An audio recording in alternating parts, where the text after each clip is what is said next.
Breaking today, Prince Harry's rumored peace summit with King Charles has plunged into chaos. This from Shooter Scoop. So much for a royal reunion. The highly anticipated peace summit between King Charles and Prince Harry has collapsed before it even began, with insiders saying the father and son can't even agree on a calendar entry. The whole thing is a mess, one palace insider sighs to Shooter Scoop. They can't settle on a schedule, they can't agree on a location, and they don't even have an agenda. Every point turns into a fight. Charles wanted a low-key sit-down at Windsor Castle or Clarence House. Harry's camp pushed for a neutral space far from palace walls. What started as a venue spat spiraled into timing battles. Harry wanted flexibility. The king wanted it slotted into his diary down to the minute dishes royal aid. Neither side will give an inch. Even the conversation topics became a war. Charles's team insists the focus should be on moving forward, while Harry demands unresolved grievances be addressed first. It's gridlock, says a source. They can't even agree on why they're meeting, with Prince William already dismissing the idea as a terrible plan. Courtiers fear this latest failure could end hopes of reconciliation altogether. If this collapses, the door may slam shut for good, warns one royal watcher. Right now, one palace insider admits it's not peace talks, it's war over the calendar. Brittany from the Royal News Network with me. Brittany, come on. I mean, Charles has to realise now, it's just not worth it. This is just not worth it. Listen to William's sound advice. Listen to Queen Camilla's very deep concerns. I don't want him to do this, Brittany. I don't think it's a good idea. Well, this event is supposed to happen. Harry needs to realize that he is the party that needs to bend the knee. I Yeah. think Harry's ego and pride are so extreme at this point because, again, if he has to admit fault, he has to look into the person he let into his life and has become the closest to him. He shares children with, that she is responsible for a lot of the grief in his life, and that was his choice. That's a tough pill to swallow. And Harry, of course, once again, is deflecting. And it makes perfect sense for it to be slotted into Charles's very, very busy schedule to the minute. Harry has the flexibility, Charles doesn't. And so Harry seems to be, at least to me, he's self sabotaging if this is the case. He doesn't really want the meeting unless it can be on his terms. And that's just not going to be possible. His father has all the power in this scenario, and there's just not a future for Harry in the royal family as a working royal by any stretch of the imagination. I mean, William will definitely see to that. Again, I always say I'm for a personal father son reconciliation, just in the personal context. I think that would be good for both sides, but Harry must admit fault. He has not done that yet. He must admit the vast majority of the strife that he's put on his father, his brothers, his family's life is something that he brought to them, not something that they allegedly did to Harry. But I just don't think he has that in him, Brittany. Do Mm. you? I mean, look, if you look at the whole path to this meeting, it's first leaked to the Mail on Sunday via Charlotte Griffiths, who has become the propagandist, the person who Harry's friends leak to, like the new Omid Scobie. And that was a quiet conversation between Tobin Andre, the communications secretary for the King, and Meghan and Harry's new team. But of course, the details were first leaked via Harry's team to the Mail on Sunday. Then all of the speculation continues.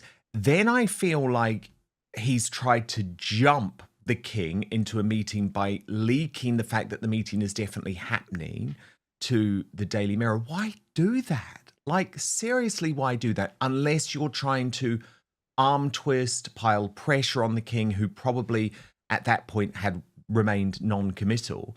And then this week, we've had more from the American media about, all of Harry's demands and the discontent and the fact that, he still believes Meghan must be treated as an HRH and family members should be showing her the formal respect of bows and curtsies. It's like, are you mad? Well, I think some other reporting definitely is just complete BS. I don't know where it's coming from or who thinks they're spinning Harry a good tale there. But the whole thing is just an epic disaster at this point. And Harry is the guilty party here. And he just can't totally accept that because, again, if he accepts that he's the guilty party and he did a lot of his behavior was to help somebody else, in this case, his wife, then he has to look to her and realize maybe some of the machinations and the deceit that she basically manipulated him into doing particular things. Yes, those were always part of his behavior, but he got into a situation where he made some really catastrophically dumb decisions, in my opinion, and he has to live with the consequences of that. And he just can't seem to do that yet. And until he does, I say, don't talk to the man. He needs to own up to his mistakes rather than just going and making all sorts of demands. Because this is part of the problem. Harry keeps making demands on things he can't make demands on. Charles can't give him full state security or whatever the heck Harry wants. That's just not possible at all. And Harry needs to recognize, too, if he wants his children to have a relationship with his father, that he needs to make decisions to make that happen. He needs to start making the steps. But until Harry does a little bit of introspection here, I think we're just going to be at a stalemate because Harry has to live in his ego, his bitterness, his pride, and whatever, because that's a great shield for him to avoid all the catastrophic mistakes he's made in his life. Brittany, of course, there's another fly in the ointment when it comes to this meeting. The death of the Duchess of Kent at 92. We've seen, and you can see actually in this image here, the flag being lowered to half-mast above Buckingham Palace. That's the formal announcement being put on the gates of Buckingham Palace. And there has been confirmation from the palace today, Brittany, that the official mourning period does continue until after the funeral. Now, okay, it's not a public engagement, a meeting between Charles and Harry. But do you think such a significant meeting that would receive so many headlines would be seen by Charles to be appropriate during a period of royal mourning? Yes, given the death of the Duchess of Kent, Dan, I think that if there was ever a meeting in the offing, and we don't really have solid confirmation, I would say from strong sources that it was, I think this is Charles' excuse to say basically, no, you know what, we're a family, we are mourning a member of our family, and Harry is just a a thorn in everybody's side. Like, why do you even want the man there? He's just going to raise ruckus and be disruptive. And this is a moment to remember the long life and long royal career of the Duchess of Kent and recognize her family. And I think Charles, in this instance, would, I think, fully agree with that. So I And think we will here's the see a statement, period of by the way, mourning. Brittany. Sorry to interrupt, but we're just looking at the Yeah. statement from William and Catherine. I just wonder, will we expect to hear from Harry? Mm. Yeah, that would be really interesting because I don't know how much interaction he had with the Duchess of Kent. I don't know if that was something that he considered or not. But like Harry needs to stop the sort of cosplay royal routine. I think if Harry was to make any statement, it should be a private condolence to the Kent family and to his father and maybe his brother and sister-in-law. I don't think there should be any public declaration because part of the problem for Harry is I think he's constantly so consumed with his negative PR. He wants to make every, sort of gesture he does public. That's very much something he's taken from his wife and that just backfires every time. The best thing is if he's going to make any inroads here, just to do it silently, just do it privately, no public announcement of the quote unquote private move, which he tends to do, because he's not a working royal anymore. He's a cosplay royal, and the more he does the cosplay royal routine, the more annoying it becomes. So he Yeah, just needs to accept his lot in life. indeed. Indeed. But Brittany, the problem is things are starting to collapse with all of his other ventures. So we've seen what's happened with Centre Bali. We've seen what's happened with African parks. Now, Richard Eden reporting rumblings that we have actually covered previously here on the show, especially from Angela Levin, about how Harry could be forced to quit Invictus because of the divisive issue, rumblings of discontent. Let me show you Richard Eden's reporting, Brittany, before I get your reaction. He writes, I hear increasing rumblings of discontent about Prince Harry's role as patron of the Invictus Games, the international sports event he founded with his brother and sister-in-law, the Prince and Princess of Wales, to help wounded, injured, and sick military service personnel. A source close to the Invictus Games Foundation tells me there is concern that Harry is no longer the help to the charity that he once was. The Duke has become an increasingly divisive figure, particularly in the armed forces, the source says, and that is not good for Invictus. We are all about bringing people together and inspiring those who have suffered hardship. Now Invictus is firmly established, it might be better if the Duke took a step back. Wow. Richard goes on to say the issue is particularly sensitive because the next Invictus Games is due to be held in this country, in Birmingham, in 2027. It is worrying that such a worthy event seems to be used for public relations purposes, says the source. Normally, senior members of the royal family would want to attend. It goes without saying that they support the forces to the hilt, so it would be unfortunate if they felt unable because of Harry's presence. A royal source tells me if Harry were to resign as patron of Invictus, I'm sure they would have no trouble finding a new royal patron. And Richard Eden writes that last week he disclosed that one of the Duke's closest and most prominent supporters, J.J. Chalmers, the Royal Marine Reservist, turned broadcaster and Invictus Games gold medalist, had stood down as a trustee of the charity after just 2 years. Now, Brittany, this is fascinating because this reporting now getting into the mainstream media. But come on, there have been issues in Invictus for such a long time. I mean, I was reporting very closely on what went on in the event in Whistler, Canada earlier this year. And there was absolute fury from behind the scenes at Invictus that the entire games had been hijacked by Meghan Markle specifically wanting to change the public conversation about her relationship, totally stealing the thunder from the athletes. All of this, the PDAs, everything. And it was to the point, Brittany, where my reporting and my belief remains to this day that she was actually sent home early and was very, very unhappy about it given the timing. But I mean, for Harry to be in trouble with Invictus, I mean, this is like the final straw. He has nothing left charity-wise that's working.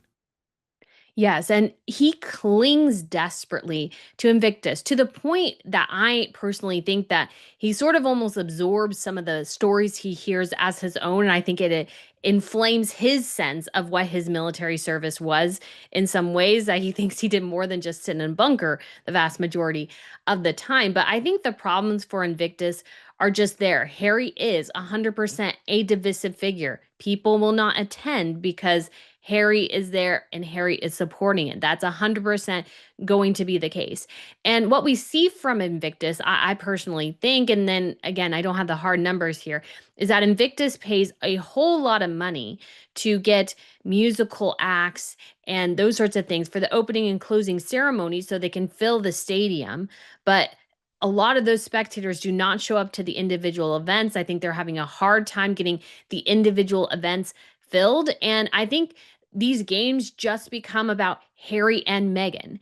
And for Invictus to survive, they really need to be out of the picture because they don't benefit it. Yes, you get some noise, but it's only about the two of them. If you actually go into Getty Images and look for pictures of the Invictus Games, like 60-70% are just of Harry and Meghan. You hardly hear anything about the athletes, their successes, their failures, their stories, their traumas, the things they've experienced. You don't hear anything about them because it's so absorbed in Harry and Meghan.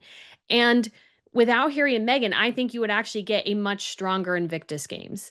And so I think to get Harry out, I think is a smart move. It's the only move, really, because Harry is not helping the games at all at this point. Yeah, he's not. I mean, he's not. And unfortunately, Brittany, this is such an episode in I Told You So, because so much of Harry's charity work was being protected, Brittany, by the royal family, who he has in recent years chosen to turn on. But they were doing the work. They were protecting him. They were protecting the reputation of the royal family. And unfortunately, he has proven that as a lone wolf, as a lone ranger, it's just not going to work.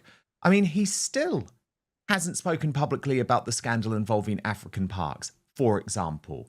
I believe his explanation in regards to Bali is totally inappropriate, and it does not deal with the very important issues raised by Dr. Sophie Chandoka. And of course, that story is ongoing. So for Invictus, this is potentially a hammer blow to Harry's reputation, because what I found so interesting, Brittany, is his immediate reaction. This shows you just what a little boy he is right now. It's all about him, and it's always been all about him, and he throws his toys out of the cot. And then in the past, Brittany, it would be the courtiers, and it would be Charles, and to a greater extent, probably William, who would calm him down. But with Bali, he's just like, well, I'm going to do another charity. I'm just going to do another charity. I'm going to do a rival charity. The problem is, Brittany, no one wants to be involved with him. Who's going to fund it? Who's going to sign up to be on the board? You know, the fact is, one of the main board members who has gone in on Bali is one of Prince William's closest allies, because he cares passionately about saving this project, because it should be so much more than the egos of Prince Harry, Meghan Markle, and yes, even Dr. Sophie Chandoka.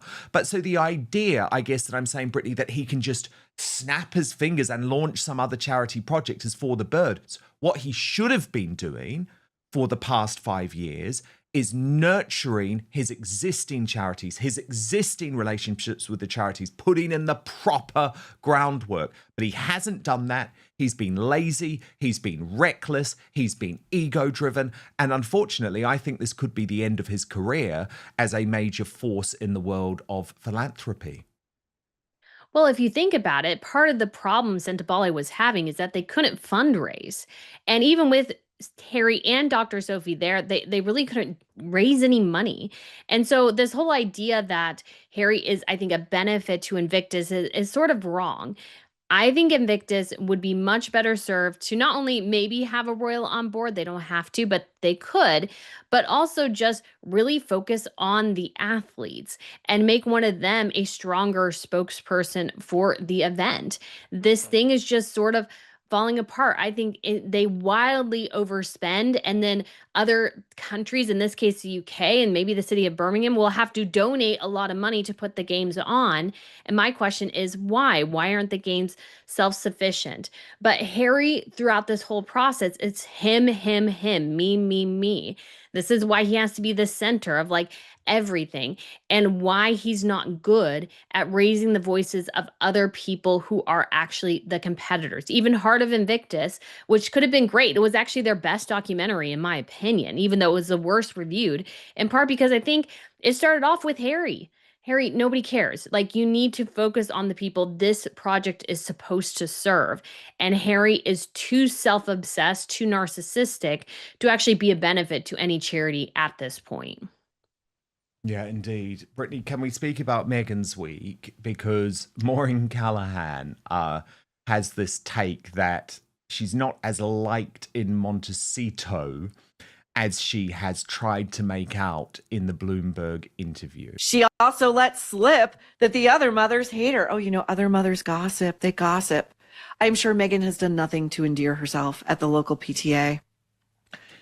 And Brittany, that was a fascinating line, I thought, from the Bloomberg interview, and very unwise, actually, very unwise, because what it was doing is it was trying to put a real divide between Meghan and the other school mums. And we know she has that arrogance to her, of course she does, but it's just, again, in stark contrast to Catherine, the Princess of Wales, who does so much behind the scenes, Brittany, to be the most hands-on mum at her kids' school. She goes to every single sports event, every single school fair. She's always picking the kids up, although obviously William did it more recently when she's been going through her treatment.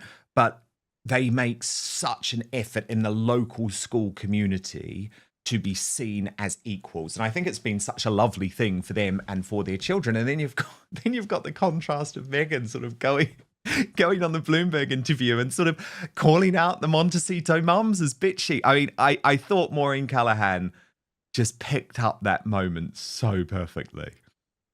Yeah, I wish I had focused a bit more on that as well, Dan, because she's Yeah, I missed it 100% too. right. Meghan, I mean, I definitely noticed it and like sort of bookmarked it, but I didn't really go into it. Just basically saying that. And if you think about it, it's even more revealing of the fact that Meghan can't get along with people. These are women who I think would welcome her and see a different side of her because they have this personal interaction.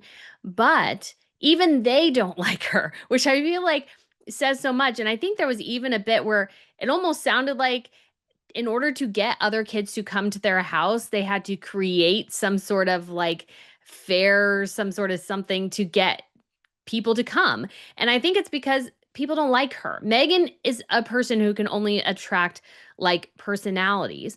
And so all of her friends are grifters and so is she, and I think most people in Montecito aren't impressed. We've heard this like multiple times. People in Montecito are just not impressed with her and they don't see her. She doesn't interact. I mean, she could go to the grocery store.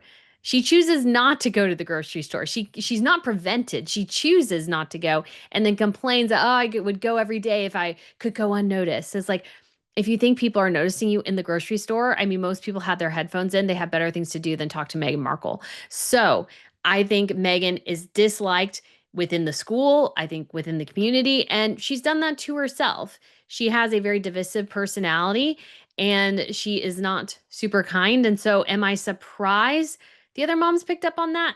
No. And she's done nothing, I think, to dissuade them from the headlines they've seen.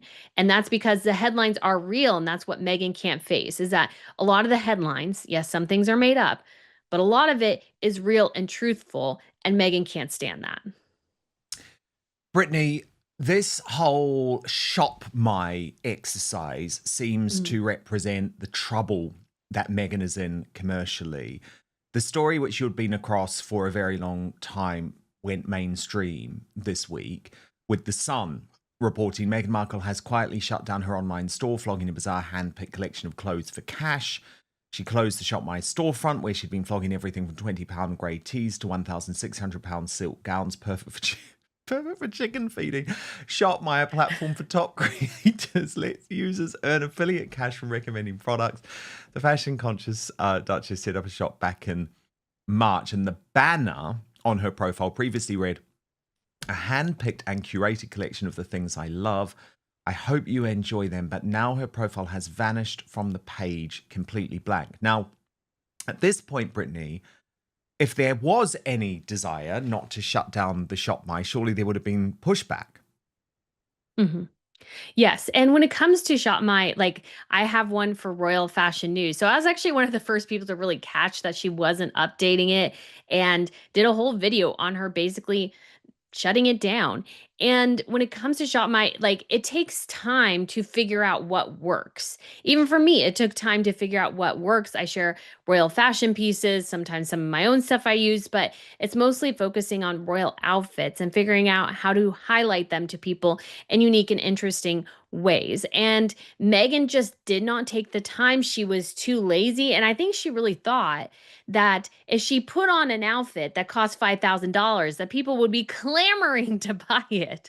When it turns out that's not the case, what she should have done is either she needed to get cheaper clothes so that more people could buy them, or she needed to point out and highlight, let's say, alternatives. And so I think the whole Meghan effect, Meghan thought she could really make the Meghan effect pay her. That's the thing. Even if the Meghan effect I think is quite small, she really wanted it to pay her. But nobody wants to support somebody in a $16 million mansion with her like making money from her clothes. I mean, it was just crass in the first place and she could have managed it much better and it might have been successful, but again, she's too lazy. She just wants her name to sell things, and everything takes a level of work. Even something like Shop My takes a while to find royal fashion and put it up on the site. It's not necessarily a super easy thing to do. So I think Meghan just gave up too easily, but that's hers. Again, another sign of a Meghan that doesn't stick with things, that doesn't figure out how to innovate things, and would just post like a collage of things you should buy for Easter and not actually showing her doing any Easter things or using any of the products she's trying to shill. And that just doesn't work. We're savvy consumers. And so, yeah, it just didn't work for Meghan. And not surprised she had to shut it down. But Brittany, She where didn't have does to. this leave her? I mean, it's like if you can't even run a shop, if she doesn't even have have enough influence, have enough fans, have enough supporters to make money through affiliate links, the Netflix catastrophe has to end. Certainly the With Love chapter, I think, of Netflix is going to come to an end dead. after the Christmas special. I agree. Because, it's just been a disaster. As ever, we just have no idea of the true figures involved. She refused to tell Bloomberg and Emily Chang in that interview. But where does this leave her? I mean, not very good because even thinking this last As Ever launch, pretty much anytime she had a launch with As Ever, at least 2 times, maybe a couple more, she immediately runs to a news outlet. Like I think one time it was in style, recently it's been Harper's Bazaar to claim how successful things are. She didn't do that this time. I think in part because things are not selling out and they're not as successful. Because I was thinking about this last night. When it comes to Megan's crop of products, I think people were anticipating more. Like her second launch, oh, it would be more things. And it's just the same things. And she's changing out the spread because she thinks it's her hero product, which basically means it's a product that's going to float the entire brand is spread. Very dumb idea. And she's done the same thing now 3 times. And people are just getting more and more uninterested because she can't innovate. She can't expand fast enough. And not that I think there's a huge market there, but if she was a savvy businesswoman, which she clearly is not, she could have been much further down the line here. But she's lazy. She is constantly claiming success without achieving it. And when it comes to the shop mind, that was almost in some ways her lowest hanging fruit, and she couldn't even do that. And so I think As Ever is already failing. She's already had to downgrade instead of having the seal of the brand or the logo of the brand on the top of the lids for her spreads. She's taken that off now, which means she's cheapening down her products to keep them cheaper and those sorts of things, which, you want to upgrade your products, not downgrade them. So it all just is looking really bad and really sideways. And she sort of did everything all at once. And of course, it blew up in her face because she doesn't let her team, who I think she hires competent people, do the job that they're supposed to do. She wants to do everything. And when Meghan's leading, it's just going to be a disaster.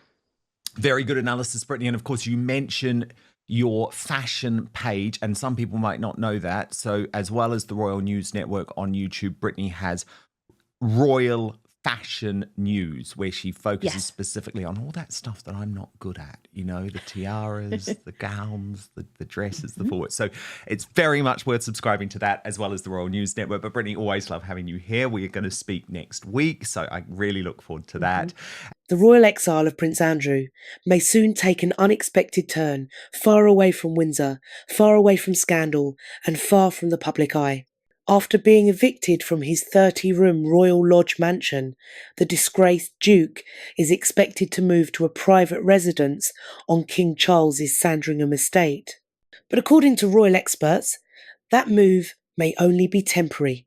Sources now claim that Andrew, who remains one of the most hated figures in Britain, is preparing to leave the country altogether, with Abu Dhabi at the top of the list. The plan, insiders say, is being quietly arranged through his longtime friend Sheikh Mohammed bin Zayed Al Nahyan, the ruler of the United Arab Emirates, known internationally as MBZ. According to The Sun, the Emirates' billionaire ruler has offered Andrew a lavish 16,000 square foot palace where he could live in comfort, shielded from the glare of the British press. Reporters who visited the property described it as a fortress of luxury and secrecy, complete with 6 ensuite bedrooms, a private gym, an indoor pool, a cinema, and a kitchen run by cordon bleu chefs. The palace sits inside a heavily guarded complex, home to 5 other royal residences belonging to sheikhs and senior government ministers. A 30-foot hedge surrounds the compound, with only 2 gated entrances, each protected by dual security checkpoints. At the first gate, a government-appointed guard controls entry. At the second, a security officer verifies credentials. Only residents, their invited guests, and officially approved staff are permitted inside. Several of the palaces are equipped with private helipads, while others have direct access to the Arabian Gulf, offering total privacy on secluded beaches. An executive airport lies nearby, the perfect setup for the former Duke of York, once nicknamed Air Miles Andy for his love of travel perks. A worker at one of the neighbouring palaces told The Sun that the estate is under total surveillance, with cameras logging every approaching vehicle. They said, "It's completely private. The public can't enter. If Andrew moved here, he'd be able to live quietly and comfortably, far from scrutiny." Prince Andrew's connection with Abu Dhabi dates back to his time as the UK's trade envoy in the early 2000s. During that period, he developed close ties with MBZ and was often hosted as a guest of honour. In 2011, it was revealed that Andrew's family had received lavish gifts from the Emirati royal household, including jewellery for his daughter, Princess Beatrice. Beatrice herself later attended an energy summit in Abu Dhabi, meeting privately with MBZ, while her sister, Princess Eugenie, was seen at the Formula One Grand Prix there in 2023. Royal historians say the move would make sense. Andrew Loney, author of entitled The Rise and Fall of the House of York, said the prince would likely be happy living somewhere where the press is muzzled, where he'll still be treated as a senior royal, and where his private life won't be examined. Loney added that Andrew's personal relationships with young women would face far less scrutiny in the Emirates than in the UK. The disgraced royal, now 65, has hit rock bottom in Britain, stripped of his military honours, royal titles and public role after the explosive revelations of his ties to Jeffrey Epstein. Royal biographer Andrew Morton, author of Diana, Her True Story, told Times Radio that it's only a matter of time before Andrew relocates permanently overseas. He predicted that by this time next year, Andrew will likely be living abroad. If that happens, it will mark the first time in modern royal history that a senior member of the British monarchy has effectively gone into self-imposed exile, not by choice, but by necessity. Far from Windsor and Buckingham Palace, Prince Andrew's new palace in the desert may become his final refuge, a gilded cage where the disgraced Duke can live out his days, surrounded by luxury but haunted by scandal.